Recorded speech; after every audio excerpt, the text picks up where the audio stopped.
She stood in the center of a glittering Christmas ballroom, 8 months pregnant, wearing a simple cream dress, while everyone around her sparkled in diamonds and silk. Her husband's mistress handed her a mop. The crowd laughed. Her husband turned away. Then the doors opened, and a man walked in who would change everything. Because what nobody in that room knew was that the woman they were humiliating owned the building they were standing in. This is her story. Her name was Clare Morrison, though by the time this story begins, she'd been living as Claire Bennett for 3 years. She came from the kind of wealth most people only see in movies. Her father, Richard Morrison, built a commercial real estate empire worth billions, controlling properties across 15 states. Her mother died when Claire was 12, leaving behind a daughter who learned early that money attracts the wrong kind of attention. Richard raised Claire with a philosophy that confused everyone around them. Despite having private jets and vacation homes, he taught her to value character over status, humility over display. When she turned 21, he made her an offer: take her inheritance and live publicly as an heiress, or keep it in trust and live however she wanted, discovering who truly loved her for who she was, not what she had. Claire chose freedom. She changed her last name, took a modest job as a grant writer for a nonprofit, and moved to a small apartment in Portland. No staff, no luxury cars, no mention of her family's name. She wanted to find someone who would love the real her, the woman who liked quiet mornings in bookstores, not the fortune attached to her name.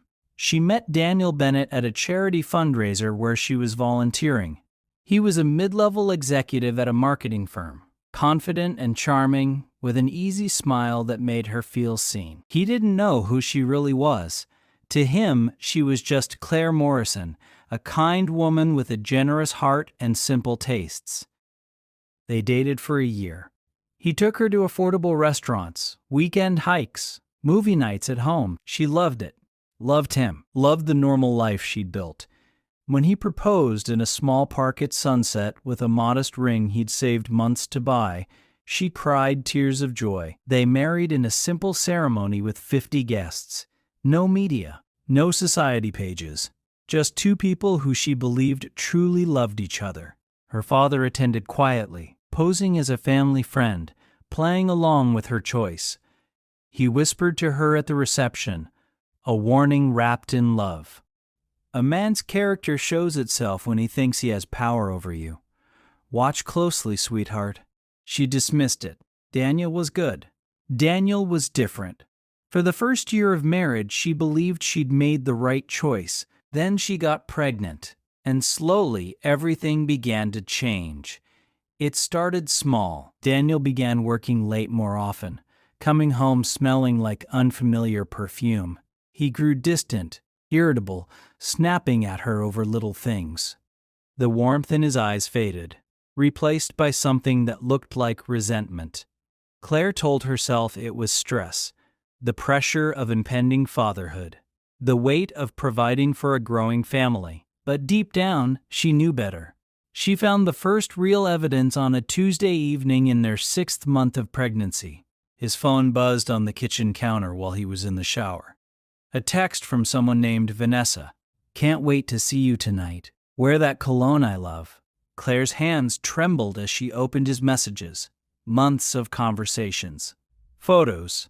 Hotel receipts. Gifts he'd bought with money he'd told her they didn't have.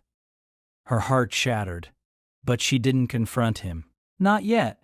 She hired a private investigator, a discreet professional her father's lawyers recommended. Within 2 weeks, she had everything. Vanessa Calloway worked in his office, a striking woman 10 years younger than Claire, ambitious and calculating. They'd been seeing each other for 4 months, meeting at expensive hotels, dining at restaurants he'd always claimed were too pricey for their budget. The investigator's final report included something that made Claire's blood run cold. Vanessa knew about the pregnancy and had been encouraging Daniel to leave. Messages showed her calling Claire dead weight, suggesting he could do better, mocking the simple life he'd chosen. Before we dive deeper, let us know in the comments where you're watching from. We'd love to hear from you. And if you're new here, Click on the subscribe button so you never miss any of our upcoming videos. Claire made a decision. She wouldn't reveal herself yet. She would give Daniel one final chance to show his true character, to defend her when it mattered most. The opportunity came through an invitation to his company's annual Christmas gala, a black tie event at the Grand Cascade Ballroom, one of the most prestigious venues in the city. A venue, ironically, that her father's company owned, though Daniel didn't know that. Claire decided to attend exactly as she was, 8 months pregnant, wearing a simple cream maternity dress she'd bought off the rack, no jewelry except her wedding ring, her hair pulled back in a plain ponytail. Daniel was horrified when he saw her getting ready. "That's what you're wearing?" he asked, his voice sharp with embarrassment. "Can't you at least try to look presentable? Everyone from the company will be there." She met his eyes calmly. "I'm pregnant, Daniel. I'm comfortable in this."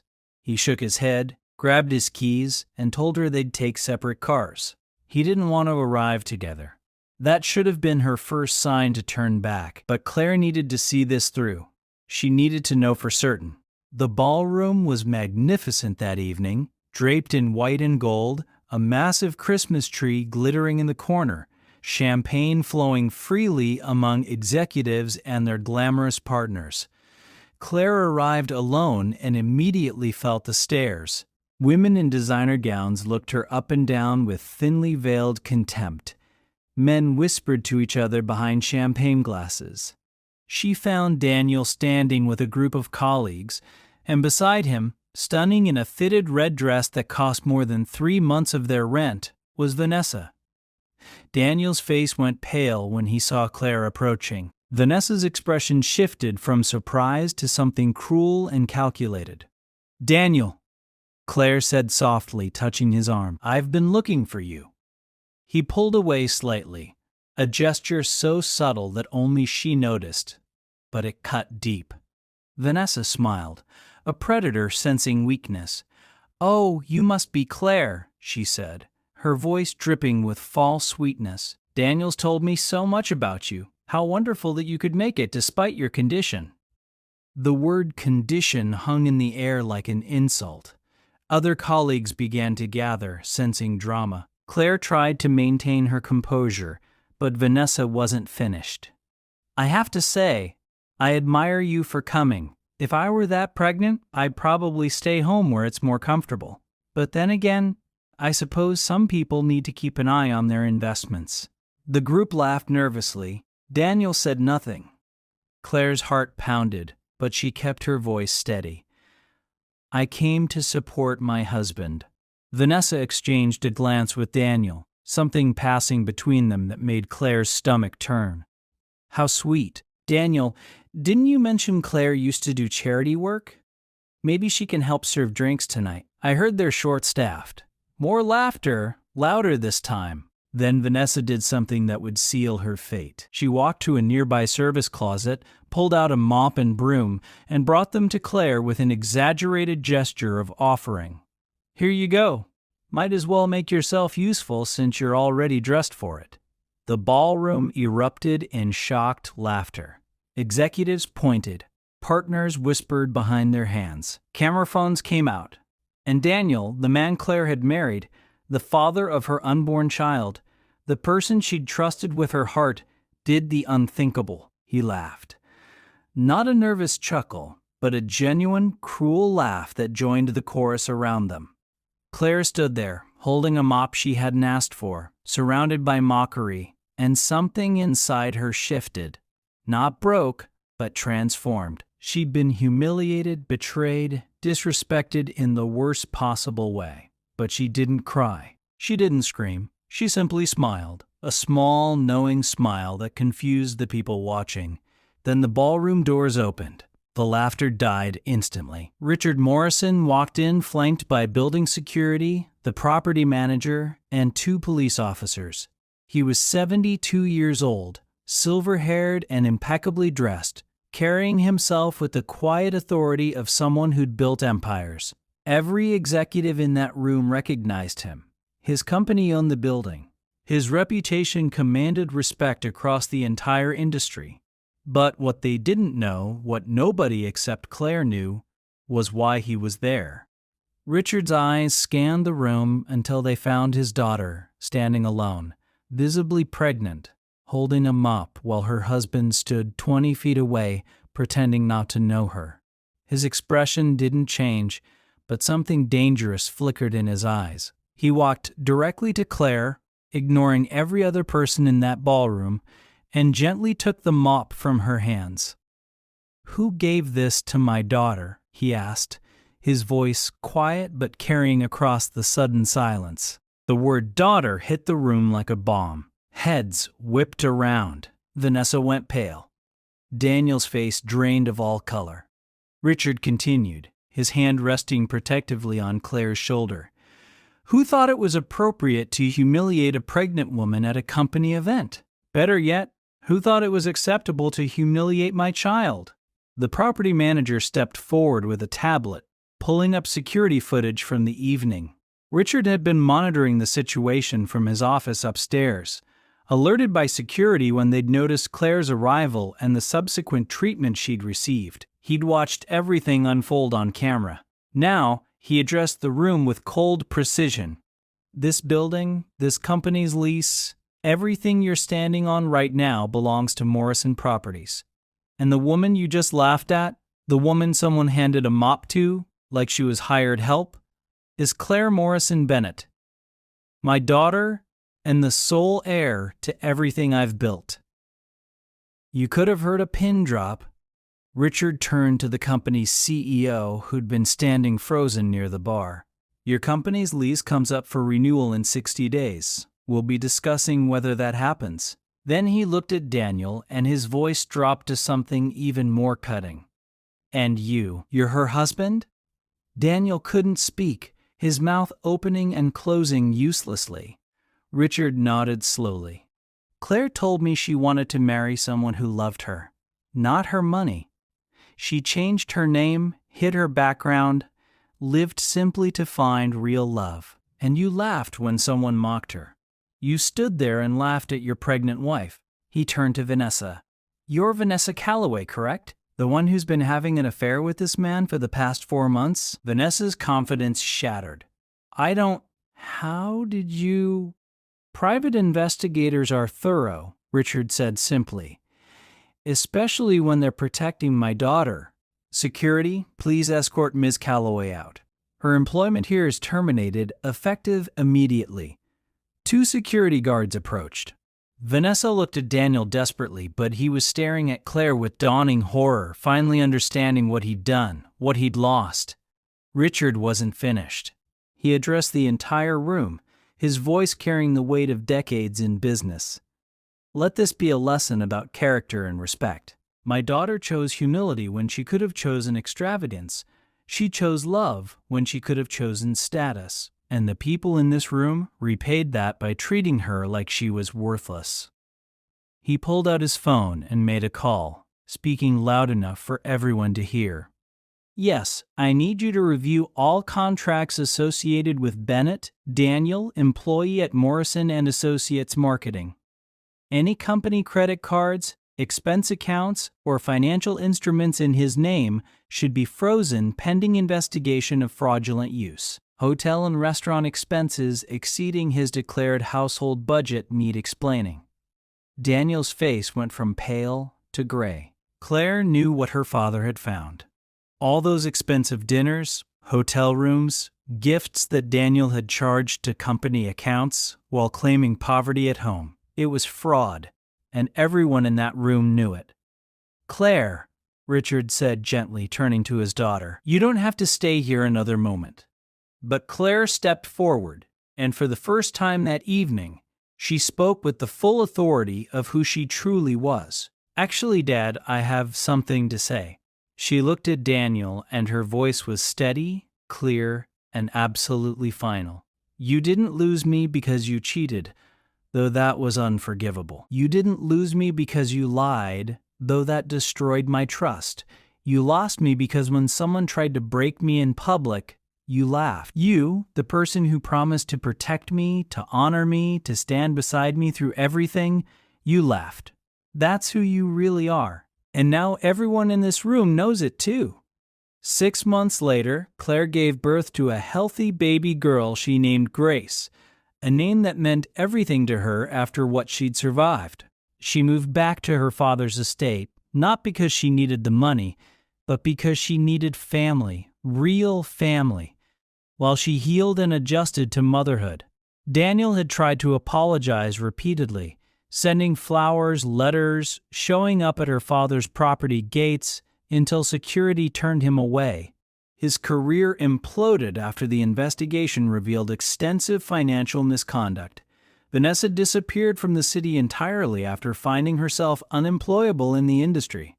But Claire didn't focus on their downfall. She focused on Grace, on the tiny, perfect human who reminded her what real love looked like. Unconditional, pure, honest. She also started something new.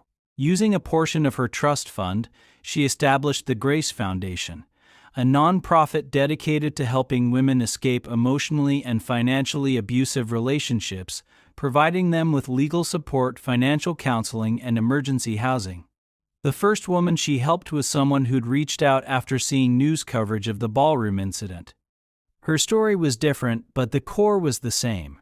She'd been made to feel small by someone who was supposed to love her. Claire understood that completely. By the time Grace's first birthday arrived, the foundation had helped 63 women rebuild their lives, and Claire had found her purpose beyond wealth or status. Richard held his granddaughter during her birthday party, a small, intimate gathering of real friends and family. No cameras, no press, just genuine love. He watched Claire laughing with Grace, and he remembered the scared young woman who'd insisted on hiding her identity to find real love. "You were right to try," he told her quietly. "Even though it hurt you, you were right to want something real." Claire smiled, bouncing Grace gently. "And I was right to walk away when I found something fake. That matters too. Sometimes life doesn't expose people to hurt us. It exposes them to free us." Claire learned that dignity isn't about how people treat you. It's about how you carry yourself when they don't. She'd walked into that ballroom as someone's embarrassment. She'd walked out as someone's daughter, someone's mother, and most importantly, as herself. Completely, unapologetically, powerfully herself. And no amount of laughter could ever take that away. So I have to ask you, if you were in Claire's position, would you have revealed your identity sooner? Would you have handled it differently? Drop your thoughts in. Using a portion of her trust fund, she established the Grace Foundation, a nonprofit dedicated to helping women escape emotionally and financially abusive relationships, providing them with legal support, financial counseling, and emergency housing. The first woman she helped was someone who'd reached out after seeing news coverage of the ballroom incident. Her story was different, but the core was the same. She'd been made to feel small by someone who was supposed to love her. Claire understood that completely. By the time Grace's first birthday arrived, the foundation had helped 63 women rebuild their lives, and Claire had found her purpose beyond wealth or status. Richard held his granddaughter during her birthday party, a small, intimate gathering of real friends and family. No cameras, no press, just genuine love. He watched Claire laughing with Grace, and he remembered the scared young woman who'd insisted on hiding her identity to find real love. "You were right to try," he told her quietly. "Even though it hurt you, you were right to want something real." Claire smiled, bouncing Grace gently. "And I was right to walk away when I found something fake. That matters too. Sometimes life doesn't expose people to hurt us. It exposes them to free us." Claire learned that dignity isn't about how people treat you. It's about how you carry yourself when they don't. She'd walked into that ballroom as someone's embarrassment. She'd walked out as someone's daughter, someone's mother, and most importantly, as herself. Completely, unapologetically, powerfully herself. And no amount of laughter could ever take that away. Comments below. And remember, respect isn't given because of wealth or status. It's earned through character, and it's owed to every human being regardless of what they have or where they come from. If this story moved you, hit that subscribe button so you never miss stories about strength, resilience, and the quiet power of knowing your worth.